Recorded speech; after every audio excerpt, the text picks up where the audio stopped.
What?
Oh, Olive, that's killing the vibe.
Who's this? Look, you came down the ramp.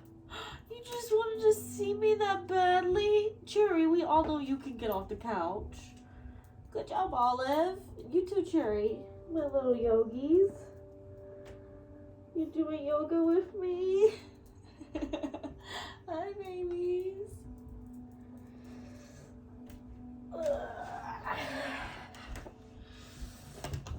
Oh, good job, Olive. You did it again. I'm so proud. Oh, I love you. Okay. Right now, I'm just going to see how these poses feel for my hips. I'm going to narrate as if I'm teaching yoga because I did my teacher certification and really haven't taught. And so I think I'm rusty.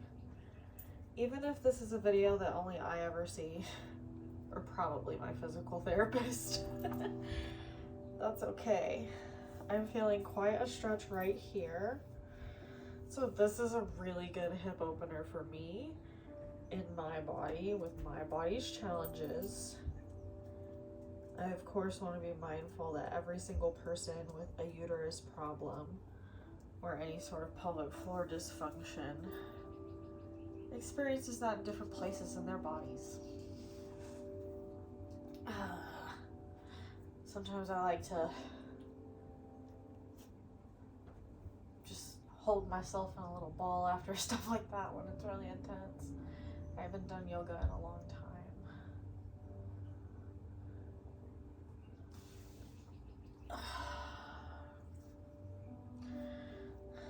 So I'm going to bring this leg, left hand. Oh shit, I'm like cramping. So that's clearly not, I need to ease up.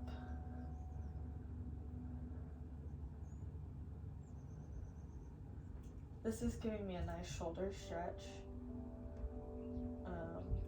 But I did not need to bring this leg up so high. I used to be able to put it, like, I used to have to put it like here to get anything out of it, but I'm a lot tighter these days. So one way to get more out of this stretch is you can, you know, just look in a neutral direction. But if you want just a little bit more in your shoulders and neck, turn and look like over your shoulder or like behind you as far as you can. Not as far as you can, until you feel that it has intensified the pose. Like, this is as far as I'm going. And I'm also getting a little something right here. So that's good. Like, what do I want to do now? Ooh, one thing I super want to do is a supported fish pose. So there's several ways you can set yourself up for this, but I haven't done it in a really long time, so I should probably ease into it. You can take a bolster, a foam roller, you can use blocks, but you want to put this, I wish I was facing the other way, at the base, so like here by my hips, and then you want to lay back over it. I'm going to put a block under my head, just so there's a little less strain on my neck, because my neck is, there's a person. My neck is really sore right now. Legs can be stretched out in front of you. Butterfly. Wow, girl. I'm teaching myself a yoga class, can you not? Bitch. And breathe. Anyway. Yo, yeah. Yo, yeah, I will spray you. Yo, yeah. Girl. Nope. Stop. So anyway, after that, yo, yeah, I will spray you again. Okay. I'm gonna put this bolster at the base of your hips and just lay back. Oh, actually this feels, let me see. Yeah, I'm gonna start here with this block. I just have my legs out front. You wanna make sure, yo, yeah, I will smack you. You want your shoulders to just melt over whatever you're using for this.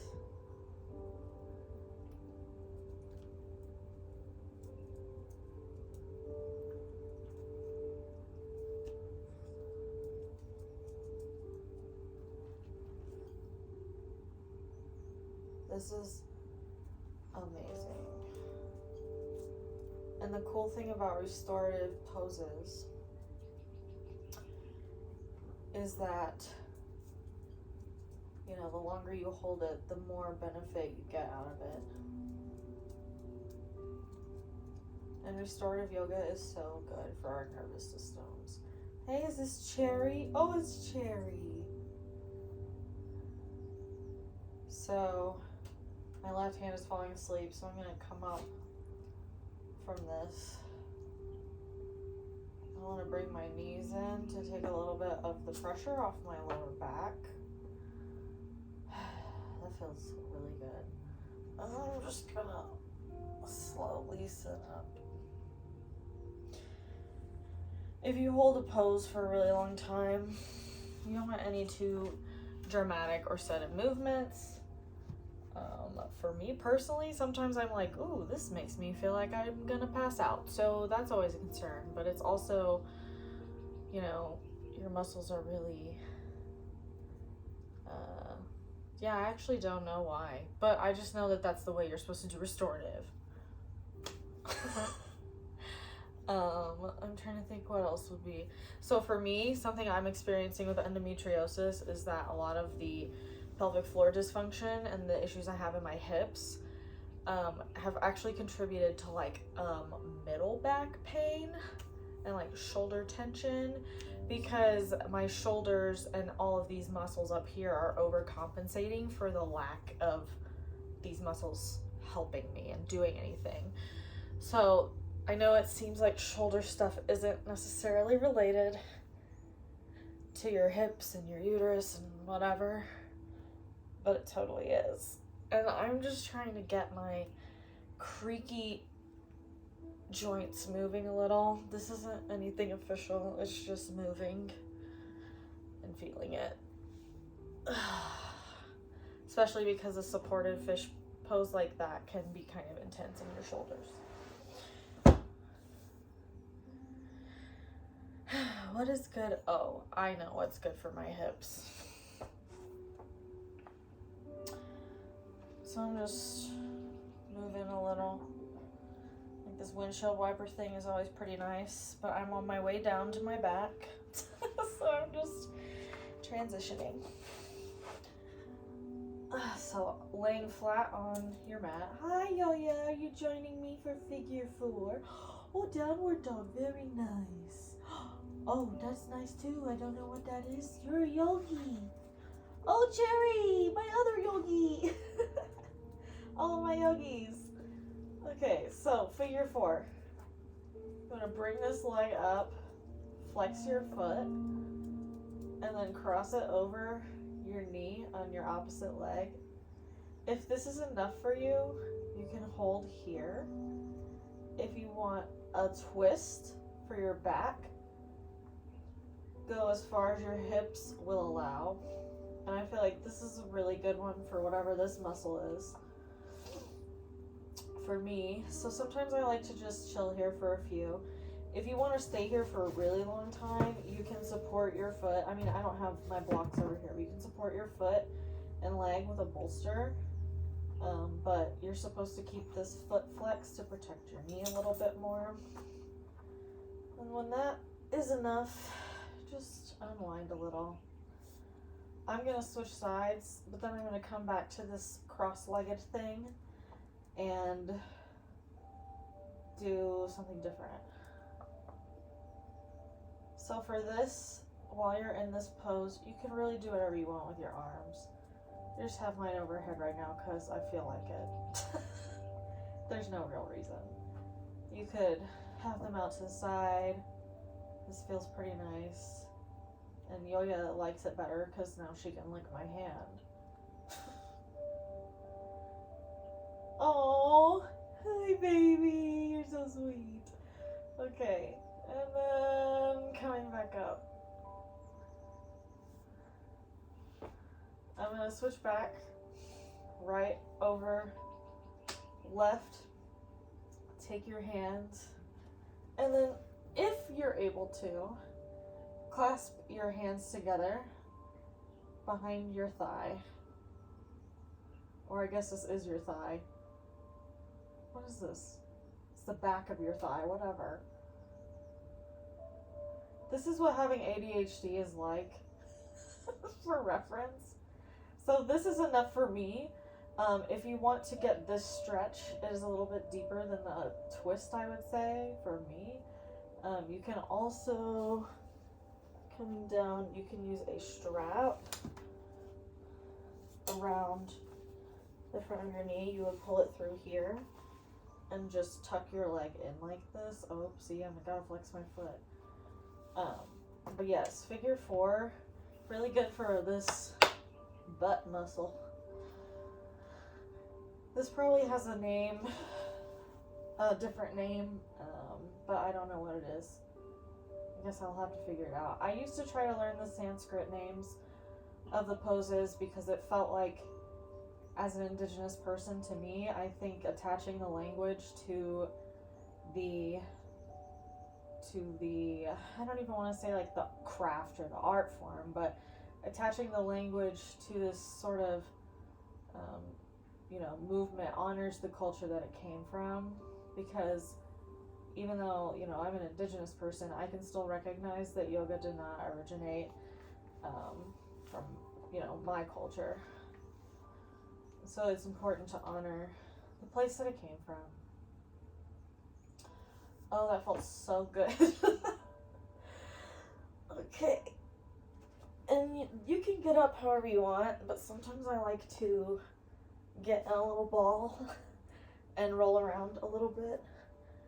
Mostly because this has a way of working out some of those tight back muscles. And my back muscles are definitely tender because physical therapy does that to you.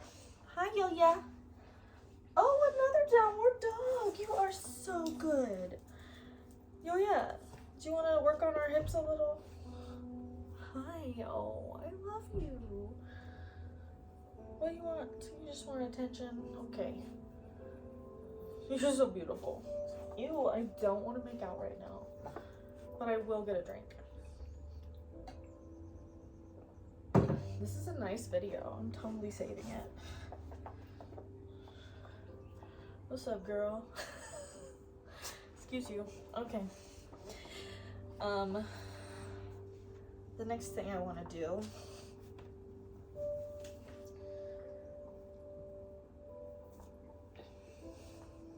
is put my hair in a little bit of a tighter ponytail so it's not directly in my face, because that would be annoying. I've also never done yoga in my glasses, so I don't know if they're gonna stay on if I'm like upside down, but whatever, we'll find out. So I'm still not super warm. Oh, you're playing right on my mat. How nice of you. Tuck your toes, lift your tailbone, and then press up through the balls of your feet. And come up into a downward dog. If this is too intense, you can always widen your feet. Your heels, despite misconceptions, do not have to touch the mat for you to get something out of a downward dog. And I'm just doing some movements. I want to wake up my sad little sleepy spine. This is totally optional. Another thing that I think feels really nice in a downward dog is to pedal your feet a little. I feel like this stretches my calves, stretches that like part of my hips where my leg like attaches to my body. Like, I wish I could teach yoga like this. I'm gonna come down to my knees because it's getting a little too intense for me. I'm gonna kind of curl myself up. That was nice, actually. I have got to start doing this every day. But I wish I could just teach yoga like this stream of consciousness all the time, because it's like, this is meant to be intuitive movement, right? Like, and structure is good. Honoring what the pose is good, but I think a lot of times, well, not a lot of times, pretty much all the time, like a lot of Western yoga practitioners just only focus on the physical fitness. But for me right now, I think it's really important to realize yoga for the benefit that it can bring not just my physical body, because we all know my physical body needs any help it can get, sadly, but to also help with my mental health, as like this has been a season of high anxiety, grief, all of that. And so taking moments to just tap into me and reflect and freaking breathe, gosh, good stuff. Anyway, downward dog was nice. I'm gonna move into another pose. You are welcome to get into this pose however the heck you want, but I studied vinyasa yoga, so I'm probably gonna try to get into this pose from another, like more of like a flowy direction. It's kind of complicated, totally not necessary. I'm gonna take a breath.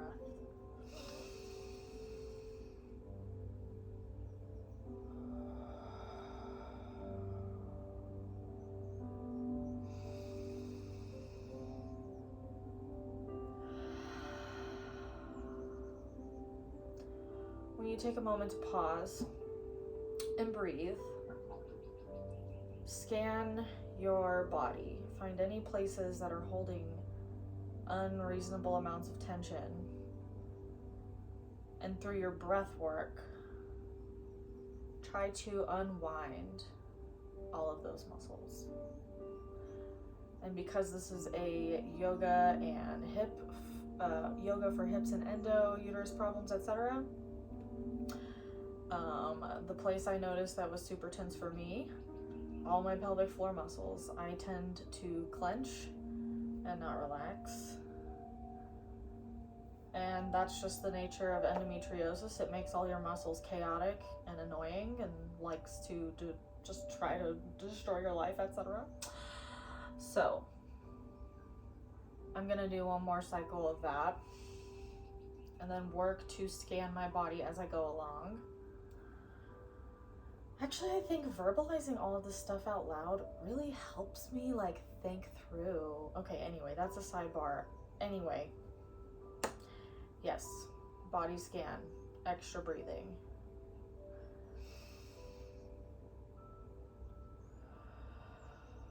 Melting my shoulders, down my back. I don't need my, I almost called it a trapezoid. Trapezius or whatever the heck this thing is, was totally in my ear. Had to let that go.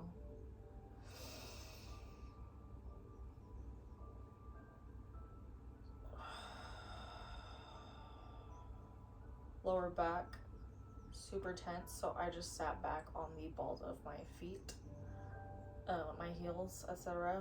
Also, if sitting like this is too much, one way to modify, actually, and I should be doing this, you can put a pillow or a block or roll up a blanket and place it below your ankles, but just a little extra support. I like to stack 2 blocks and sit on them sometimes. I find that really helpful, just so that I'm not straining so much. But anyway, back to my body scan. I did my shoulders, lower back. Feels a lot better now that I put this bolster. And then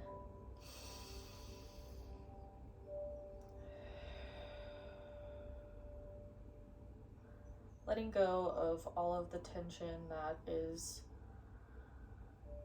unfortunately created in all of those pelvic lower muscles that I'm learning so much about. Well, that was so peaceful. Moving on. My feet are totally asleep, so I'm not gonna move on to the next pose just yet, but yeah, my feet are freezing and tingling and totally asleep. Ooh, I know one good thing. If you experience a lot of tension throughout your neck, you could sit really however you want. I prefer to sit crisscross applesauce. You could butterfly your feet. You could do whatever is best for you. But place your hands over your knees. Turn just until it starts to feel a little tense. Okay, so I'm facing the left. I'm gonna take my right arm, bring it out to the side, work to release tension here, because that's hard for me. You can, holding this, you can move your wrist around, but the way I get the most out of this is by flexing my wrist upwards. And it does something funky here, but it adds a lot to the stretch.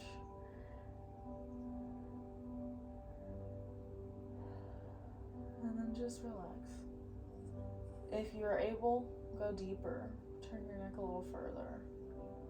Change the position of your arm, something more beneficial, whatever.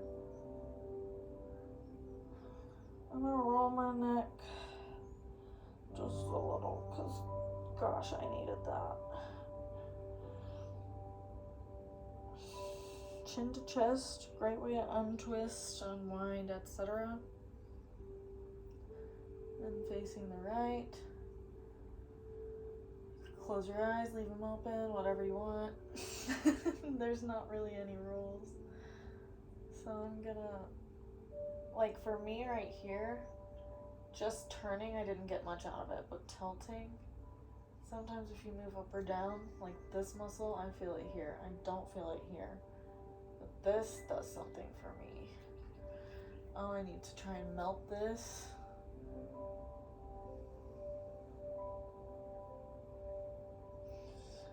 Yeah, I didn't hold that one nearly as long, but to be quite honest, I wasn't really getting anything out of it except a lot of tension that probably needs to be worked out with the massage. Okay, that was great. Now moving on to the pose. This will probably be my last one. You can, the way I'm going to get there, I'm going to come up on all fours, neutral spine, tuck my toes, lift my tailbone, downward dog. Taking a pause here. I want to pull out my feet. And then I'm going to come up into a plank position. I want to feel my abs a little today. Bringing my knee. You want to rest on your shin. If this is a lot for you, go back to the figure 4 that was happening earlier, is what I would recommend. This is like a next level figure 4. Or you don't, I think the goal is usually to have your heel even with your hip. That's hard for a lot of people for a lot of reasons, okay? So, you know, you don't have to bring your foot forward quite so much. And I know, like, none of y'all can see my feet, but whatever, the point still stands. I should take pictures of these poses. I'm putting a block under my left hip to support my hip a little more because this is a really intense stretch for me right now. And so I want to make sure I can get something out of the stretch without pushing just a little too hard. The thing about a solid yoga practice is you really have to trust your instincts, trust your body. You know what hurts and what doesn't. And you have to trust and honor that. And that's not discussed enough in like these mainstream yoga classes. So I removed one block so I could sink a little deeper. And that is my limit for today.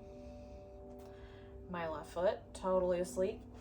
Taking out the block, planting my hands beneath my shoulders, and then tucking my right toes, lifting my knee, and then coming back into a plank, into downward dog, whatever.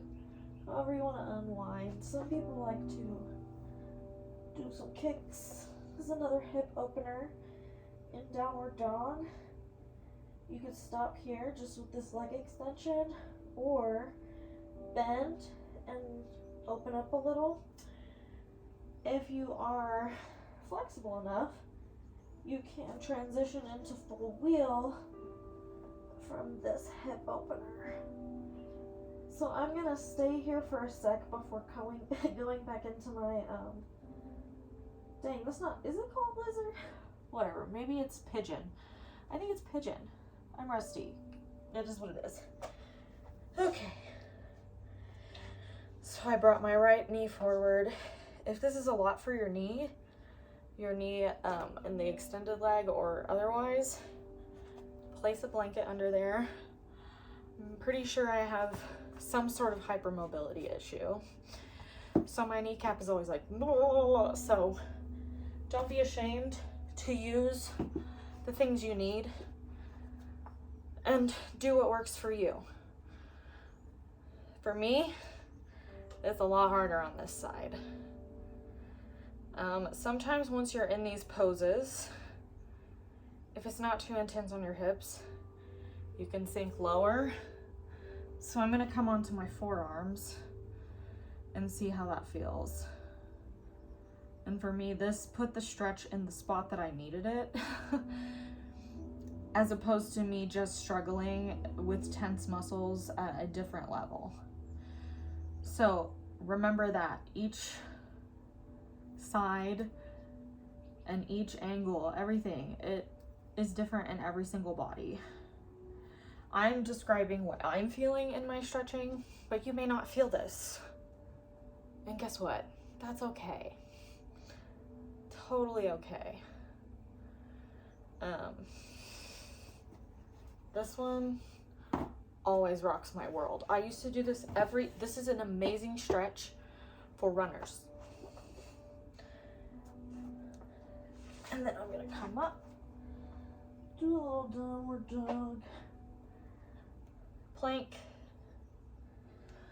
I'm going to walk forward. You do not have to do this. You can just appear in a forward fold and just let your shoulders melt.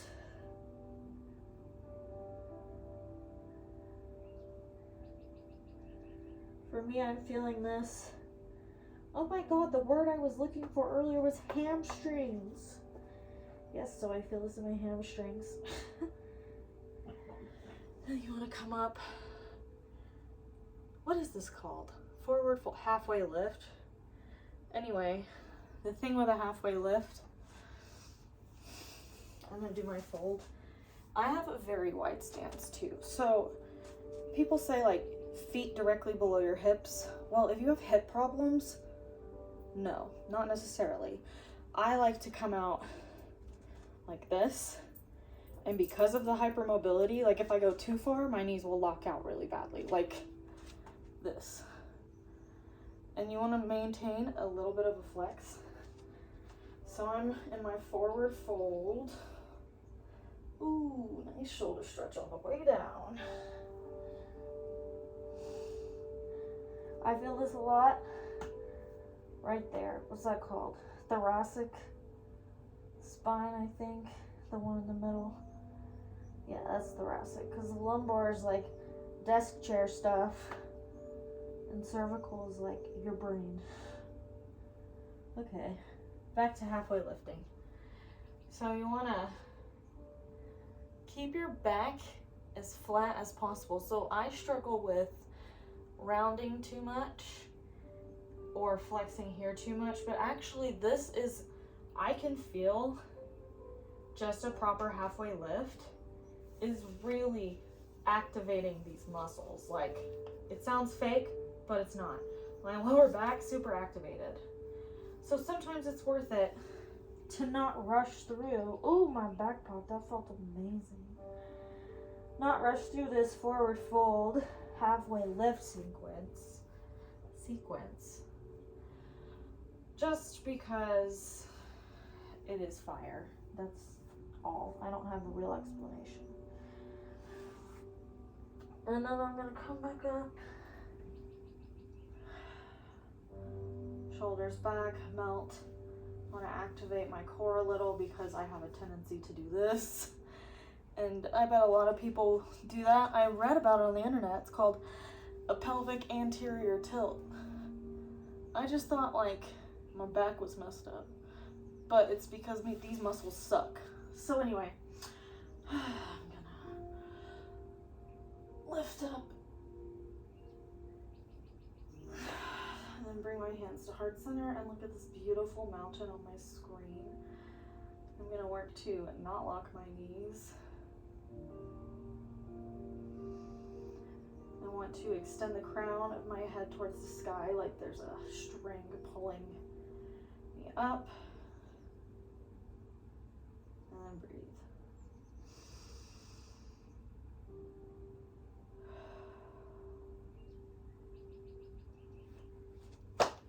That's all I'm doing for today. Oh my God, that was 34 minutes. See, it's better when you don't time. Like, I literally lost track of time. That was so amazing. I'm done.